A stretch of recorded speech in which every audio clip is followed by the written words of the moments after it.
Hello, I'm David Hughes. Welcome to Your Perfect Body, the podcast of the Esoteric Teaching community.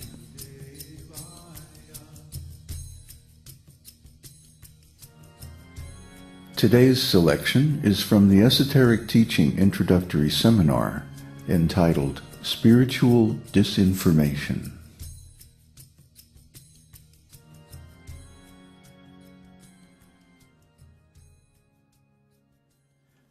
Any study of how Vedic wisdom is transmitted in the modern world is incomplete without an analysis of the effect of government policy on the Vedic teachings. The esoteric teaching is the absolute truth. However, as anyone who has studied political science well or has a realistic view of history knows, governments lie. They lie to each other, they lie to their citizens, and they lie to themselves. Knowledge is power, and secrets are more powerful than public knowledge because your enemies don't know them, you hope. My Shaolin martial arts teacher always taught his students never to boast or display their martial prowess unless absolutely necessary. He was fond of saying, "A hidden sword is twice as sharp." Ah, so. Most people today understand that governments keep secrets and lie, but few people realize how deeply they keep their secrets or how pervasively and consistently they lie. For example, most people can understand that our government might lie to keep a new weapons system secret, but it is more difficult to understand why our government might lie to keep the existence of Vedic culture or the original and complete knowledge of yoga a secret, or that they might allocate significant resources and manipulate or even harm their own citizens if they thought it necessary to accomplish this objective. But what if these two seemingly unrelated matters actually have something in common? Without getting too deeply entangled in speculative paranoid conspiracy theories, consider this.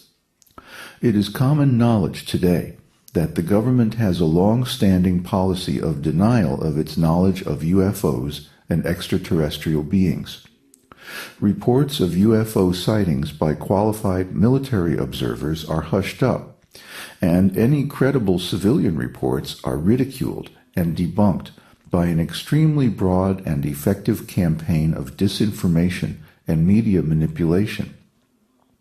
What most people don't know is that the same Vedic literatures that describe the spiritual practices of yoga and tantra also describe space travel, life and civilizations on other planets and in other planetary systems, smart weapons, intelligent biocomputers, and other advanced technology.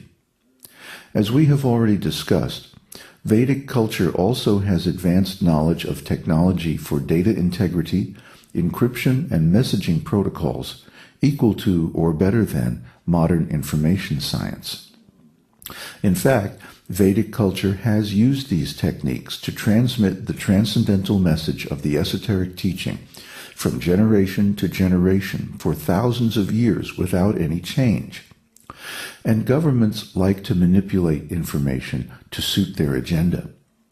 So is it clear now why a government might not want its citizens, might not want us to know about this? Every Western government since ancient Rome has portrayed itself to its people as the most advanced, the most powerful, and the originator of every great idea. The founders of every revolutionary government rewrite history to suit their socio-political views and agenda. This is a normal part of the culture of political power. Can you name a modern government that did not take power by violent revolution? The Western government disinformation campaign against the Vedic civilization and its spiritual wisdom has been going on for a very long time. The Roman government burned tens of thousands of Greek manuscripts. We know of their existence only because they are mentioned in surviving Greek works and their destruction was proudly recorded in Roman historical records. The Romans also burned the Library of Alexandria, the greatest repository of ancient wisdom in the ancient Western world, and killed all the scholars and monks who knew its arcane secrets. Why?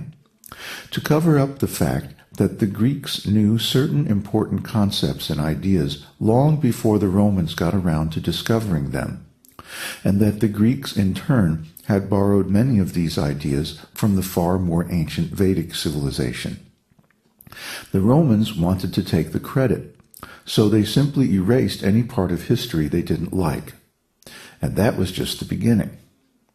Later, Emperor Constantine declared Christianity the official religion of the Roman Empire. He convened the Council of Nicaea in 312 AD to consolidate and standardize the faith. He also sent Roman legions to destroy the Library of Alexandria a second time. His objective in standardizing Christianity was not to teach the absolute truth, but to unify his fragmented, disintegrating empire. Therefore, he determined which books and teachings would be included in the Catholic Bible, solely on the basis of their political usefulness, and that they should be comprehensible and acceptable to any Roman citizen, most of whom were ignorant, unintelligent, and materialistic. The result was that the details of Jesus' esoteric teachings on reincarnation, vegetarianism, and meditation are totally absent from the Bible. Christian fundamentalists argue that the Bible is the literal Word of God. But we have no original manuscript of any of the books of the New Testament earlier than the Council of Nicaea.